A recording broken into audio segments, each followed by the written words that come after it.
bendigan su vida. Y siempre nos gusta cuando vamos a orar por un niño o por una niña que tiene un nombre bíblico, pues investigar a la luz de las Escrituras qué dice la Biblia acerca de ese personaje. Y por supuesto que dice muchísimo. Isaac es un hombre, una persona muy importante en la historia bíblica. Toda su historia se encuentra relatada en los primeros capítulos del libro del Génesis. Y en el capítulo 17, a partir del versículo 15, la palabra de Dios dice lo siguiente: Dios también le dijo a Abraham: a Sarai, tu mujer, no la llamarás Sarai. La palabra Sarai significa mi princesa.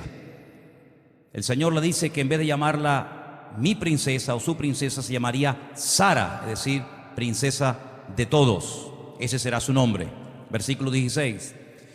La bendeciré y también te daré de ella un hijo. Sí, la bendeciré y vendrá a ser madre de naciones, reyes de pueblos vendrán de ella. Entonces Abraham se postró sobre su rostro, dice la Biblia, y se rió. Y dijo en su corazón: a hombre de 100 años ha de nacer hijo, y Sara ya de 90 ha de concebir. Humanamente no, es imposible. Por eso Abraham no se rió burlándose de Dios, sino como diciendo: es increíble lo que Dios me está prometiendo. Yo, un hombre de 100 años y mi mujer de 90, que nos esté anunciando que algún día vamos a ser padres. Dice en el versículo 18: y le dijo Abraham a Dios: ojalá Ismael viva delante de ti. Y Dios le dijo: ciertamente Sara tu mujer te dará a luz a un hijo, llamarás su nombre Isaac, que significa él reirá, está en tiempo futuro. Confirmaré mi pacto con él como pacto perpetuo para sus descendientes después de él. Ahora vemos en este primer pasaje que hemos leído en esta tarde, que Dios hace una promesa. La promesa consiste en decirle al patriarca Abraham y a su esposa Sara que van a ser padres, que van a tener un hijo de ellos. No se está refiriendo a que va a tener un hijo de otra mujer como ya había tenido con Agar, Ismael, sino que lo que le está diciendo es: tú vas a ser padre otra vez, pero no vas a tener necesidad de tener relaciones con tu criada, sino con tu legítima esposa, con Sara. Claro, para ellos esto era algo muy impactante, algo muy fuerte. Jamás se había oído en la historia hasta ese momento que una mujer de 90 años y un hombre de 100 años volvieran a ser padres o fueran padres por primera vez. Era la primera vez en la historia que Dios le decía a una pareja semejante cosa. Además de eso, por otros pasajes bíblicos, no solamente vemos que era imposible debido a la edad de Sara, sino que además había un agravante. La Biblia dice que Sara era una mujer estéril. Así que por más que lo intentaran, por más que quisieran ser padres, nunca podrían serlo, porque la Biblia dice, repito, que Sara era una mujer estéril. Esa fue la razón por la que Abraham mantuvo relaciones después de haber tenido a Agar como sierva de su esposa por 10 años, porque ya ellos habían oído la promesa de Dios, pero sin embargo el niño no venía. Lo intentaban, y un año y otro año, y sin embargo el hijo no venía. Y una de las primeras cosas que aprendemos del padre de Isaac es que a veces, por precipitarnos en la vida, por pensar que Dios tiene un plan B, podemos cometer gravísimas equivocaciones. Dios nunca va a llegar tarde a tu hogar, a tu vida, a tu problema y a tu necesidad. Si vamos al Nuevo Testamento, sin olvidar el tema que estamos tratando en esta tarde, la Biblia nos enseña que hay un momento en el que el Señor Jesucristo es llamado urgentemente para que vaya a la casa de una persona que, según la Biblia, Él amaba mucho. Lo amaba tanto y lo apreciaba tanto que cada vez que pasaba por su casa siempre se quedaba hospedado en la casa de él. Me refiero a Lázaro, cuyas hermanas eran, todos sabemos, Marta y María. La palabra de Dios nos enseña que Lázaro enfermó. No sabemos qué le ocurría, no sabemos qué problema tenía Lázaro, pero algo grave era cuando las hermanas de Lázaro le dicen: ven pronto, porque al que tú amas está gravemente enfermo. Ellas sabían perfectamente que el Señor Jesucristo era una persona tremendamente ocupada. Muchas veces ni siquiera, según nos cuenta la Biblia, tenía tiempo ni para comer. Tenía que apartarse a lugares desiertos para poder tener un minuto de paz. Por lo tanto, cuando Él es requerido, cuando Él es llamado por las hermanas de Lázaro, es porque tiene que ser algo realmente grave. Sin embargo, dice la Biblia que él no fue inmediatamente a auxiliar a su amigo. La Escritura dice que a propósito, con toda intencionalidad, él fue 4 días después de haber sido llamado por Marta y por María. Cuando llegan, evidentemente o humanamente hablando, era demasiado tarde. Lázaro ya no estaba enfermo, Lázaro ya había muerto y estaba más que sepultado.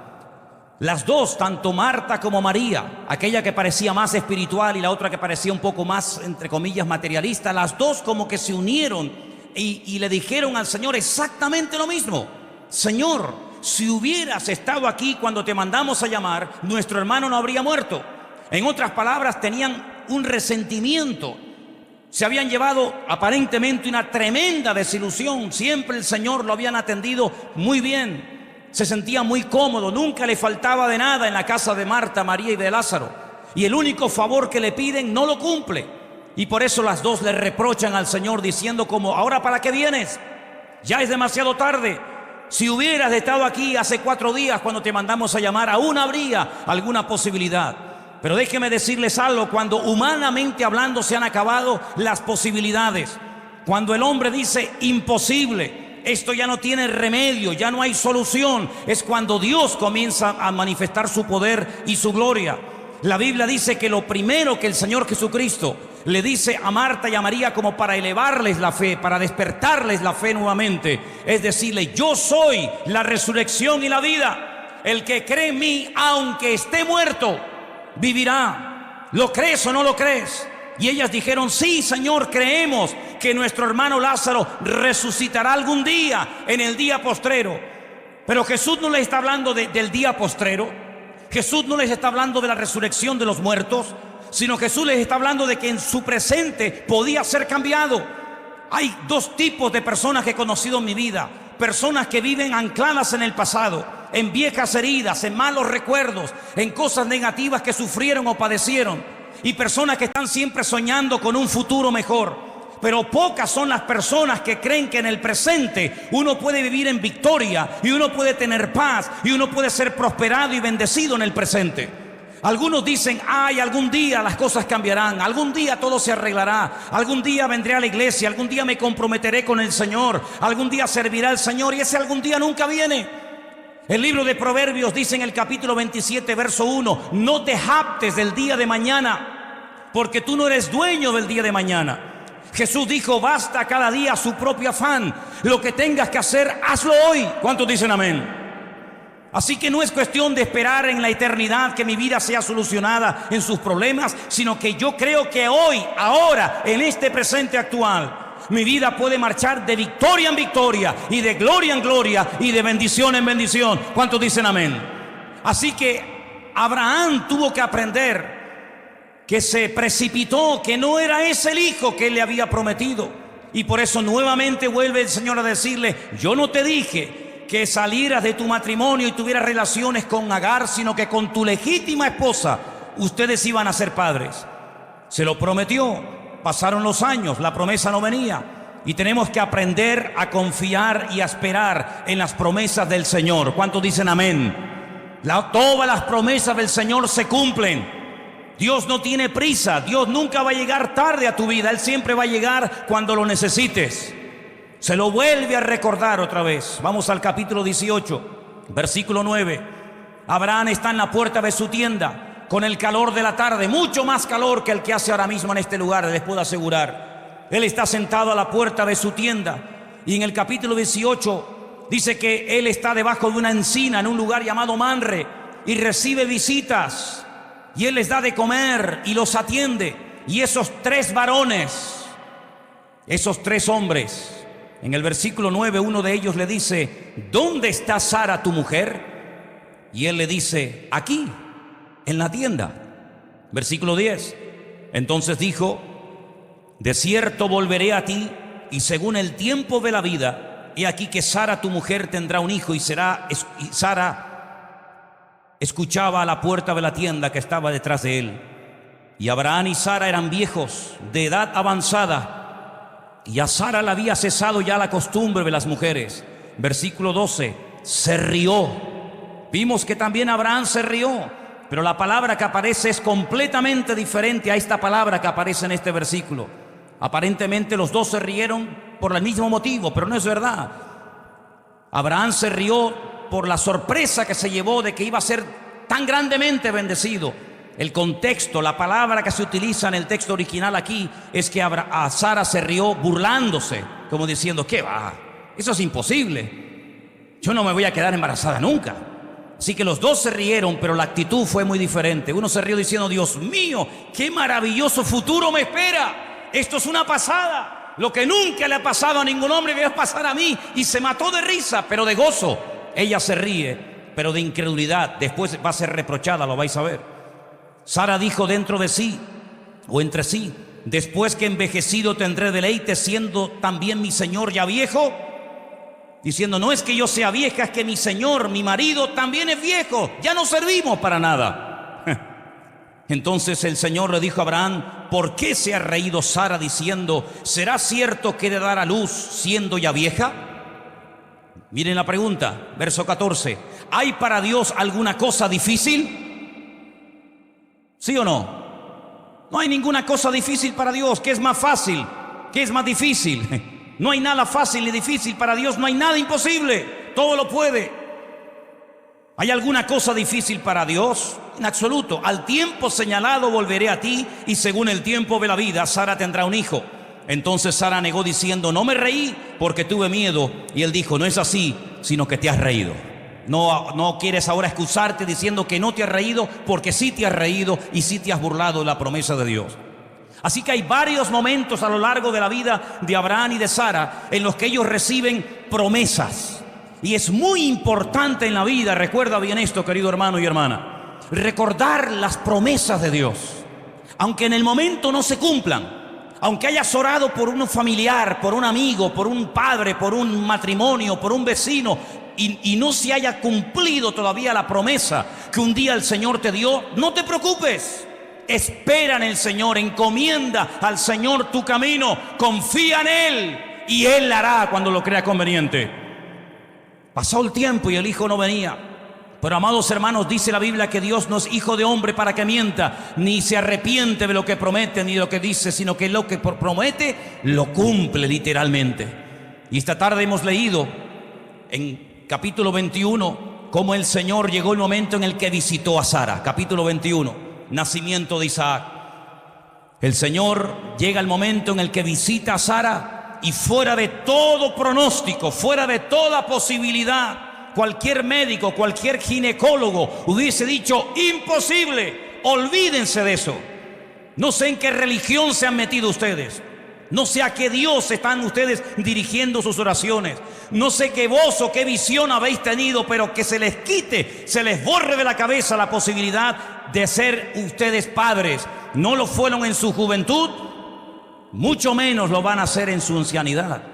Sin embargo, el Señor esperó a que llegara el límite de toda posibilidad humana. Y cuando Abraham tenía 100 años, tuvo el honor y el privilegio de tener entre sus brazos nada más y nada menos que a su queridísimo hijo Isaac. ¿Cuántos dicen amén?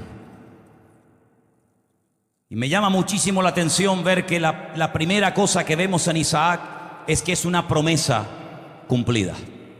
Una de las cosas que tenemos que tener en nuestra vida presentes es que hay miles, más de 8,000 y pico promesas en la Biblia para cada una de las circunstancias de la vida. Hay promesas para saber qué tengo que hacer, cómo tengo que comportarme, cómo tengo que orar en tiempos de crisis económica. Hay promesas en la Biblia que me dan esperanza en medio, hermanos, de un fracaso matrimonial. Hay promesas en la Biblia que me ayudan a soportar y a llevar con la fe y la gracia del Señor una enfermedad que por el motivo que ignoro puede ser que Dios haya permitido en mi vida. Hay promesas de Dios para cada circunstancia, para los jóvenes, para los niños, para los solteros, para las viudas, para los separados, para todos y cada uno de nosotros hay promesas de Dios. Y dice la Biblia que todas son sí y amén en Cristo Jesús. Solamente es cuestión de declarar la palabra, confiar en que esa palabra tiene poder y esperar en el tiempo de Dios. Y cuando Dios lo crea oportuno, cuando Dios lo crea conveniente, Dios va a responder conforme a su voluntad, basándonos en esa promesa. Hay gente que tiene mucha esperanza, mucha fe, en promesas que los hombres han hecho. Y así les va, se llevan tremendas desilusiones. Dice la Biblia: maldito el hombre que confía en otro hombre, mas bienaventurado el varón que confía en el Señor su Dios. Nosotros no creemos en un Dios muerto. Nosotros no creemos en un ídolo que tiene ojos y no ve, y tiene boca y no habla, y tiene oídos y no oye, y tiene pies y no camina. No dirigimos nuestras oraciones a muñecos hechos por las manos del hombre, sino dirigimos nuestras oraciones a un Dios que nos oye, un Dios que me conoce, un Dios que me liberta, un Dios que sabe lo que mi vida necesita en cada momento. Oramos al Señor. Cuando decimos en el nombre de Jesús, amén, el asunto lo ponemos en las manos del Señor. ¿Cuánto tiempo tengo que esperar desde que he orado hasta que Dios decida responderme? Nadie jamás te podrá responder a esa pregunta. Hay oraciones que Dios contesta así, en décimas de segundo. Hay oraciones que Dios tarda años, y hay oraciones que Dios tarda generaciones. Pero no hay ni una sola oración que caiga en saco roto, sino que Dios, que es el dueño del tiempo, que no hay ni un solo detalle de nuestra vida ni del universo que se escape de sus manos. Él sabe lo que tú necesitas, y si te respondiera ahora todas las peticiones de tu corazón, probablemente te haría muchísimo daño, más del que te puedas imaginar. Pero Dios nos va a ir dando las cosas según su voluntad, porque Dios es bueno y para siempre su misericordia. Denle un fuerte aplauso al Señor en esta tarde. Aleluya, dígale: gracias, Señor, porque tú controlas mi vida. Aleluya. Isaac es una promesa cumplida. Isaac es un milagro de Dios. Nosotros creemos en un Dios de milagros. Pregúntale al que está a tu lado: ¿tú crees en un Dios que hace milagros hoy? Pregúntale al que está detrás: ¿tú crees en un Dios que hace milagros? Parece una pregunta ridícula, parece una pregunta con una respuesta obvia. Pues claro. Pero ¿sabes qué? Hay gente que no cree en los milagros, y hay creyentes que dicen que ya se acabaron los milagros. Esta no es una iglesia que cree y predica eso. Dios nos libre, porque creemos que Dios es el mismo ayer, hoy y por los siglos. Y nuestro Dios es un Dios de milagro. Prueba de ello que todos los que estamos aquí por un milagro del Señor. No hay nada por casualidad en la vida. El hecho de que tú hayas nacido, el hecho de que tú te hayas conocido al Señor, el hecho de que tú estés sentado en esa silla, es un milagro del Señor. Miles de detalles y de circunstancias han tenido que ocurrir para que pudiéramos llegar hasta este punto de la vida, hasta este lugar en esta tarde. No estás aquí por casualidad. Es un milagro de Dios que tú estés vivo en el día de hoy en este lugar. Creemos en un Dios de milagros, por supuesto. Hay cosas que nosotros podemos resolver con la ayuda de Dios. Hay un sentido común, hay una parte humana que me corresponde hacer a mí, hay una responsabilidad individual, evidentemente. Pero hay muchas circunstancias en la vida que se nos escaparán de las manos, por muchos títulos que tengas, por mucha religión que conozcas, por mucha Biblia que hayas aprendido de memoria, por muchos mensajes y cultos y escuelas dominical a las que hayas asistido. Habrá muchas circunstancias que se te van de las manos. Has perdido el control, pero Dios nunca perderá el control. Y hay momentos en los que dices: Señor, yo ya he hecho todo lo que he podido, ya no puedo hacer más. En ese momento Dios te dice: ahora tranquilízate, a partir de ahora vas a ver mi gloria. ¿Dónde pusieron a vuestro hermano? Dice: ahí en el sepulcro. Vamos al sepulcro. Y cuando llegan al sepulcro se encuentra un ambiente de pesadumbre, un ambiente cargado de incredulidad, todo el mundo llorando, todo el mundo allí lamentándose. Y el Señor dice: quiten la piedra. Y comienzan los consejitos: Señor, es que huele, es que hace 4 días que ha muerto, es que no sé qué, es que no sé cuánto. Qué facilidad tienen algunos para escuchar los consejos de los demás, y qué poco receptivos son a las palabras de Dios algunas personas. Te dice un curandero, un mago, un astrólogo, un adivino, el tarot, la carta astral, la lectura de las manos, el horóscopo te dice esto y aquello, y algunos lo creen a pie juntillas y no dudan de lo que dice un trozo de papel que mañana se lo pones al perro para que haga sus necesidades encima. Pero amados hermanos, Dios está por encima de un horóscopo, Dios está por encima de una estrella. A Abraham le dijeron: serás una persona estéril, tú y tu mujer toda la vida, nunca podrás tener hijo. Sin embargo, cuando el hombre dice no se puede, Dios vino y le dice: serás padre de multitudes. No importa lo que te hayan profetizado, lo que te hayan dicho, lo que te hayan hecho. Lo importante es que Dios tiene la última palabra. Y la última palabra en esta tarde es que nosotros iremos de bendición en bendición y de triunfo en triunfo en el nombre del Señor. Esa es la palabra de Dios para nuestras vidas. Aleluya. Agárrate a ella. Créela en el nombre de Jesús. Creemos en los milagros. Claro que sí. Algunos dicen, ¿qué hago con mi hijo? ¿Qué hago con mi mujer? ¿Qué hago con mi suegra? ¿Qué hago con mi trabajo? ¿Qué hago? Hay gente que quiere hacer tantas cosas que estorban a Dios. Hay momentos en los que lo mejor que puedes hacer es no hacer nada. Porque cuando no haces nada es cuando Dios puede comenzar a hacer algo. Y Abraham tuvo que darse cuenta de que el Dios que él servía y adoraba era un Dios de milagros. Pero ¿cómo creer en un Dios de milagros? ¿Cómo proclamar un mensaje de un Dios de milagros si yo no lo he vivido en mi vida? Señor, esperó hasta el último momento. Cuando ya la ciencia, cuando ya no había posibilidad, ahí viene la bendición de Dios, ahí nació el milagro. Y sabes, déjame decirte algo. Hoy estás más cerca de tu milagro que el día de ayer. Hoy falta un día menos para que veas la gloria de Dios en tu vida. Díselo a la que está a tu lado. Hoy falta un día menos para ver el milagro que tu vida necesita. Hoy falta un día menos para obtener la respuesta que al Señor le he pedido. Aleluya.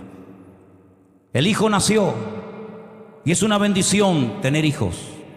Algunos hacen todo lo posible por no tener hijos y otros cuando los tienen los tiran al cubo de la basura. Tenemos aquí una clínica en Tacoronte donde cientos y cientos de criaturas cada día, cada año, cada generación son tirados al cubo de la basura porque molestan. 150.000, que se sepa. 150.000 criaturas, futuros arquitectos, abogados, pastores, evangelistas, músicos, ginecólogos, pintores, poetas, cantantes, fueron tirados el año pasado en nuestro país al cesto de la basura. Después nos quejamos de que la población en España envejece, de que cada vez, y digo esto con todo respeto, cada vez hay más gente vieja o mayor y cada vez hay menos población activa. ¿Cómo no va a haber menos población activa si los regalos que Dios da cada año a este país los tiramos al cubo de la basura? No tienes que evitar no tener hijos, tienes que hacer todo lo posible para que vengan hijos. ¿Cuántos dicen amén? Ay, pero me están enseñando algo todo lo contrario. A mí me importa un pepino lo que te hayan enseñado en tu pasado. Yo lo único que te digo es que no evites el tener bendiciones en tu casa. Y la mayor bendición que un padre y una madre puede tener en la casa se llama tu hijo. Por muy rebelde que sea, por muy cabezón que sea, por muy testarudo que sea, por muy torpe que sea, por muy gordito, feo que sea, da igual. Un hijo es una bendición de Dios. Es un regalo que Dios nos hace. Y tienes que amarlo y aceptarlo tal y como Él es, con sus defectos y con sus virtudes. ¿O es que nosotros como padres no tenemos también virtudes y muchos defectos? Por supuesto que sí. Abraham se moría por tener un hijo de sus entrañas con su mujer. Y cuando lo tuvo, para él fue una alegría impresionante. Dos padres se encontraron hace años y uno le decía al otro: estoy harto de mi hijo, no quiere estudiar, es un vago, es un flojo, no quiere estudiar, no quiere hacer nada, está todo el día tirado viendo la televisión, es un desastre. Y le dice al otro padre: ¿y tú con tu hijo qué tal? Dice: yo no tengo ningún problema con mi hijo. No, dice: ninguno, mi hijo se murió el año pasado. Los hijos a veces dan problemas y dan disgustos, pero vamos a dejar las espinas a un lado y vamos a comernos el pescado. Y la realidad es que los hijos son la bendición de Dios. Y bienaventurado el que llenó su aljaba con ellos, dice la Escritura. Son una bendición de Dios. Ora por ellos, bendícelos cada día, porque ellos son un regalo que el Señor, el Dios Todopoderoso, te ha hecho. Pero al mismo tiempo son una tremenda responsabilidad. Porque los hijos son primeramente como esponjas que aprenden por imitación lo que hace papá, lo que hace mamá, cómo habla, cómo se comporta, cómo viste, cómo camina, cómo se peina, cómo reacciona. Así es como aprenden hasta que van desarrollando su propia personalidad y su carácter y su estilo y sus maneras. Por eso es una responsabilidad tremenda el tener un hijo pequeño, porque es algo que Dios te ha puesto en el hogar para que lo eduques. ¿En qué? en el temor de Dios, en la palabra de Dios. Un mandato bíblico dice: instruye al niño en su camino, y aun cuando fuere viejo, no se apartará de su camino. Métele la palabra de Dios por la mañana, por la tarde y por la noche. Enséñale a tu hijo lo primero que tiene que aprender un hijo y una hija cuando comienza a tener un poquito de uso de razón. Es lo que la Biblia dice: amarás al Señor tu Dios con todo tu corazón, con toda tu alma y con todas tus fuerzas. Y dice: dile esto cuando te levantes, dile esto cuando te acuestes, dile esto cuando vayas de camino, dile esto cuando regrese. En otras palabras, la mejor herencia que podemos darle a nuestros hijos es enseñarles la palabra de Dios. Más que un ordenador, más que un iPad, más que cualquier otro invento o máquina, lo más importante que le puedes transmitir a tu hijo es la fe y el temor de Dios, porque eso es lo que le va a dar estabilidad, eso es lo que le va a ayudar a mantenerse firme contra los avatares de la vida. ¿Cuántos dicen amén? Dedícale tiempo, ora por ellos cada día, pregúntale si han leído la Biblia, pregúntale si han orado, pregúntale si tienen alguna duda, pregúntale si tienen algún problema. Invierte tu tiempo en ellos, no esperes a que te den un disgusto para comenzar a atender a sus preguntas. Hay a veces mensajes que no se dan con palabras, pero son más fuertes que las palabras. Y Abraham se tuvo que empapar en el conocimiento de Dios para transmitirle a su hijo el temor de Dios. Y fijaros hasta qué punto Isaac aprendió el temor de Dios, que cuando tenía 40 años, escuchen bien, no me he equivocado, cuando Isaac tenía 40 años, aún era soltero, su padre recibe un llamamiento divino. Su padre vivía en Beersheba, 75 kilómetros de Jerusalén, y el Señor le dice: suba a lo alto del monte Moriah. ¿Moriah de dónde viene? La palabra Moriah viene de la palabra mirra. Sube al monte donde un día se va a poner un incienso de mirra. Sube a ese monte y elévalo. Sacrifícalo sobre un altar y preséntalo delante de mí. Caminaron 3 días a razón de 25 kilómetros por día. Un hombre de más de 100 años de edad, 25 kilómetros un día, 25 kilómetros otro día, finalmente 75 kilómetros. Llegan al pie de la montaña y con varios criados o siervos y le dicen: quedaros aquí, que yo y mi hijo iremos, subiremos, adoraremos y volveremos.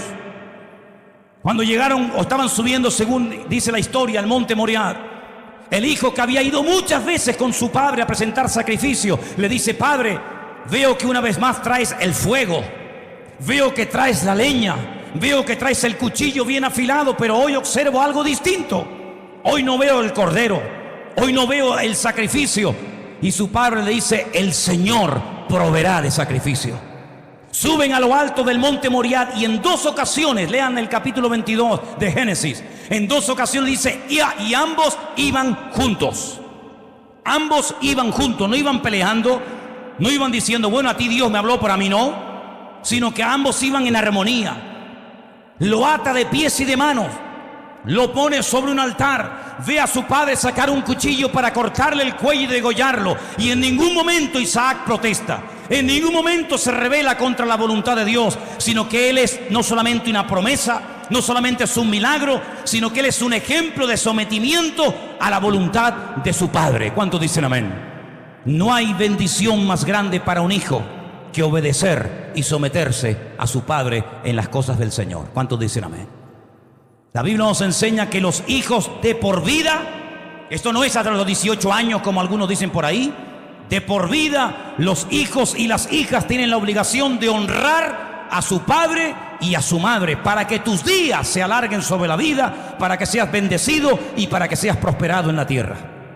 Así que Isaac es una promesa cumplida, es un milagro, es un ejemplo de obediencia y de sometimiento, pero también Isaac es una bendición. Vengan conmigo a Génesis capítulo 25, versículo 11.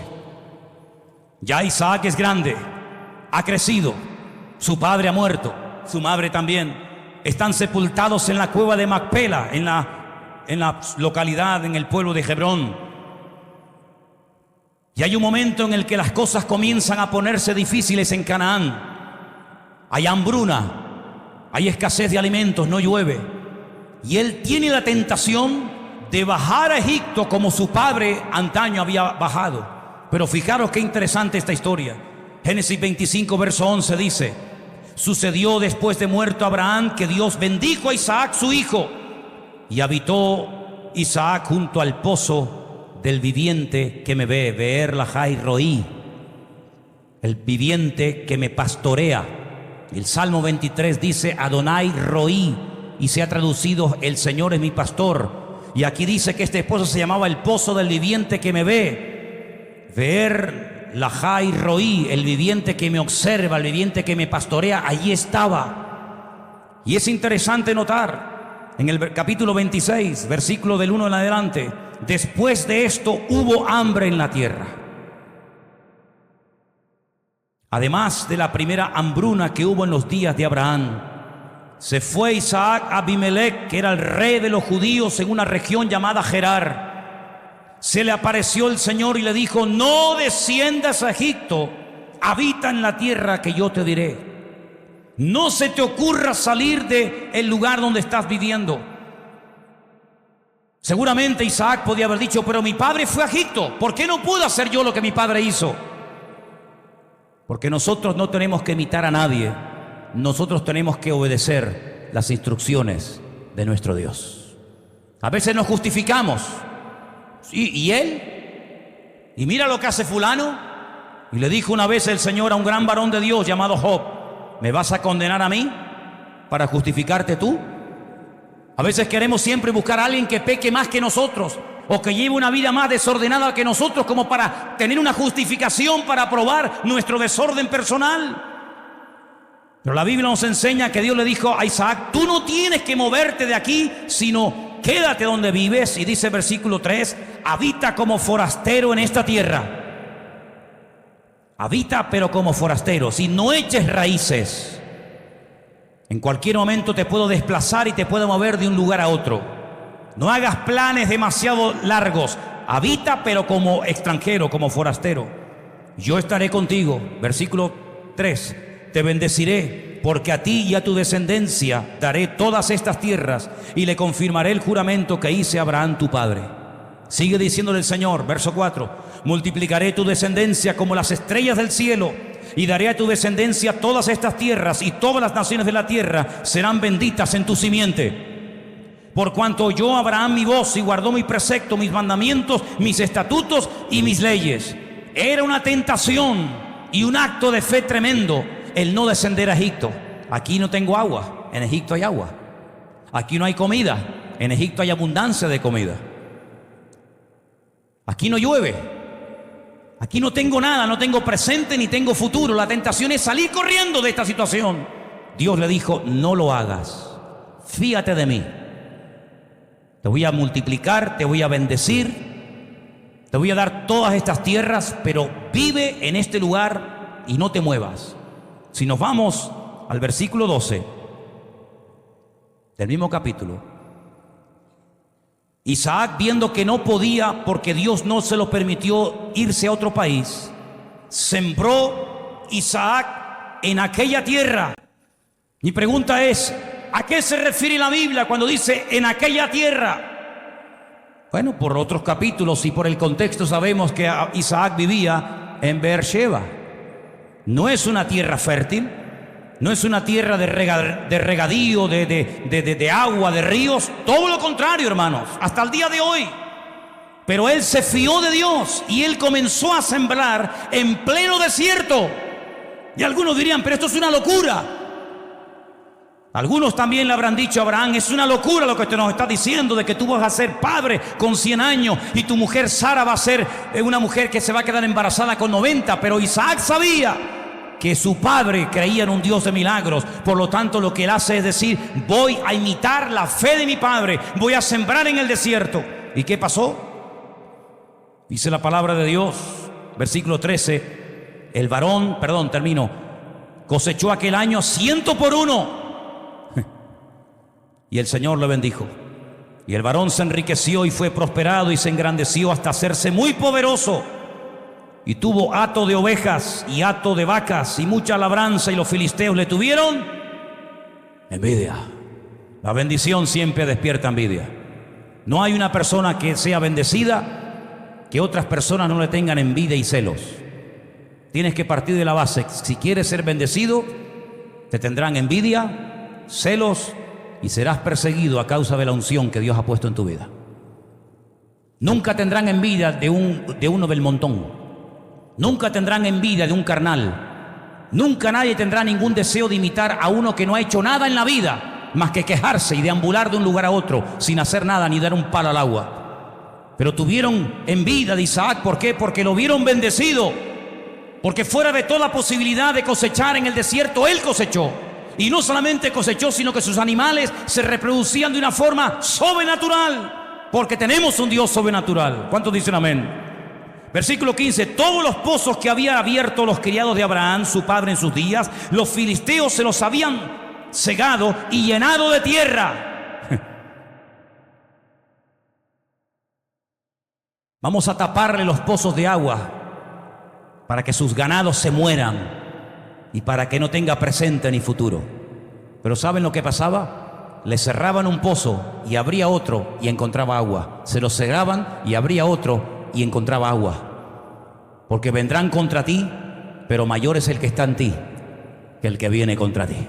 Por un camino vendrán y por 7 huirán. Aleluya. Sigo leyendo, verso 16. Entonces le dijo Abimelech, que era el rey de los filisteos, no era cualquier pelagato, era un rey, le dijo a Isaac: apártate de nosotros, porque mucho más poderoso que nosotros te has hecho. E Isaac se fue de allí y acampó en el valle de Gerar y habitó allí. Sigo leyendo, versículo 18. Y volvió a abrir Isaac los pozos de agua que habían abierto en los días de Abraham su padre, y que los filisteos la habían cegado después de la muerte de Abraham, y llamólos por los nombres que su padre los había llamado. Pero cuando los siervos de Isaac cavaron en el valle y hallaron allí un pozo de aguas vivas, los pastores de Gerar riñeron con los pastores de Isaac diciendo: el agua es nuestra. Por eso llamó el nombre del pozo Esek, porque había altercado con ellos. Abrieron otro pozo y también riñeron sobre él, y llamó su nombre Sidna, y se apartaron de allí, y abrió otro pozo y no riñeron sobre él, y llamó su pozo Rehobot. Y dijo: porque ahora el Señor nos ha prosperado y fructificaremos en la tierra. Y de allí subió a Beersheba. En otras palabras, todo el mundo, no solamente él, sabían y reconocían que la bendición de Dios estaba con Isaac. Es decir, algo bueno hizo Abraham con su hijo, y fue transmitirle, contagiarle la bendición espiritual a su hijo. ¿Cuántos dicen amén? Amados hermanos, a veces la gente valora mucho y cuida y pelea por lo que tiene. Pero Abraham no solamente le dio cosas materiales a su hijo Isaac. De hecho, de los 3 patriarcas, Abraham, Isaac y Jacob, el que prácticamente no luchó ni peleó contra nadie ni contra nada, sino que se lo encontró prácticamente, entre comillas, todo hecho, fue Isaac. Abraham fue el que iba abriendo la brecha. A Jacob tuvo que pelear hasta por una suela del zapato. Sin embargo, Isaac fue el heredero que se encontró toda la bendición del padre de la noche a la mañana. Pero no solamente su padre le dio cosas materiales, sino que le dio lo más importante que un padre le puede transmitir a un hijo, y es la bendición espiritual. Pero no podemos dar lo que no tenemos. Amén, hermanos. Si usted quiere ser de bendición a otra persona, la pregunta es: ¿qué bendición le vas a dar? Si tienes bendición, puedes transmitir tu bendición. Si no tienes la bendición de Dios, ¿qué vas a transmitir? Si tienes un conocimiento de parte del Señor, puedes transmitir y enseñar ese conocimiento a otro. Pero si no lo tienes, ¿qué conocimiento vas a transmitir? Si tienes fe firme y robusta en el Señor, puedes enseñarle a otros a vivir por fe en el Señor. Pero si tú no sabes usar esa fe, ¿qué fe le vas a enseñar a otras personas? Abraham le transmitió la fe a su hijo Isaac. Isaac fue un milagro. Isaac fue una bendición. Isaac fue un ejemplo de sometimiento a la voluntad de su padre. E Isaac, cuando iba a morir, y todos conocemos la historia, también murió transmitiendo su bendición a su heredero, en este caso a Jacob. Hermanos queridos, todos y cada uno de los que estamos aquí tenemos un Dios todopoderoso que gobierna y controla nuestras vidas. Es nuestro pastor, es el que supervisa todas las áreas de nuestra vida. Todas las circunstancias de nuestra vida están bajo la supervisión de nuestro Dios poderoso. La pregunta es: ¿Qué vamos a hacer con toda la bendición de Dios? ¿La vamos a vivir solamente para nosotros de una forma egoísta, egocéntrica, olvidándonos de que en este mundo Dios te ha puesto a ti y a mí para que seamos de bendición a otra gente? Los filisteos vinieron, aquellos que echaron un día a Isaac, al final vienen y le piden perdón, y al final vienen y reconocen: el Señor no solamente estaba con tu padre, sino que también está contigo. Isaac sufrió, pero la promesa del Señor es que él siempre reiría. Eso significa de que en la vida podemos tener momentos difíciles, que los tendremos sin lugar a dudas, y podemos tener dificultades de todo tipo, pero siempre podremos sonreír, porque nuestra confianza está en un Dios de milagros, en un Dios vivo y en un Dios todopoderoso. Amén. Ahora tal vez lloras, algún día reirás si no dejas de poner tu confianza y tu mirada en el Señor. Ahora a lo mejor lo estás pasando mal, estás pasando un momento difícil en la índole que sea, pero recuerda, el gozo del Señor es nuestra fortaleza. Y cada vez que veían a Isaac, se disipaban todas las dudas, porque tanto su madre como su padre sabían perfectamente que ese niño fue un milagro del Señor. Y cada vez que te venga a tu mente una queja, cada vez que te venga a tu mente una duda, cada vez que te venga a tu mente un deseo de tirar la toalla y salir corriendo, mira a tu hijo, mira a tu hija y dile: gracias, Señor, porque tu bendición está en mi casa. Y vamos a orar para que el Señor bendiga a todos y a cada uno de nuestros hijos, pero de una forma especial. Hoy lo queremos hacer, como no podía ser de otra manera, por nuestro pequeño Isaac. Ha nacido hace una semana, 10 días. ¿Cuánto? ¿Por ahí? ¿10 días? ¿Sí? Y hoy queremos orar por él y bendecirlo y darle públicamente gracias al Señor por el privilegio que nos da de poder verlo. Y vamos a orar para que la bendición del Señor siempre esté sobre su vida, pero sobre todo, en estos primeros años, orar por sus padres, para que el Señor les dé mucha sabiduría y nunca se aparten de la palabra de Dios ni a derecha ni a izquierda, sino que siempre estén bien firmes sus ojos y su vida en el Señor, para que esa fe y esa constancia se la puedan enseñar a Isaac. Voy a pedirle a Anderson y a Vanessa que suban un momentito aquí arriba, por favor, y vamos a orar por Isaac en esta tarde. Pido a la iglesia que se ponga de pie, por favor.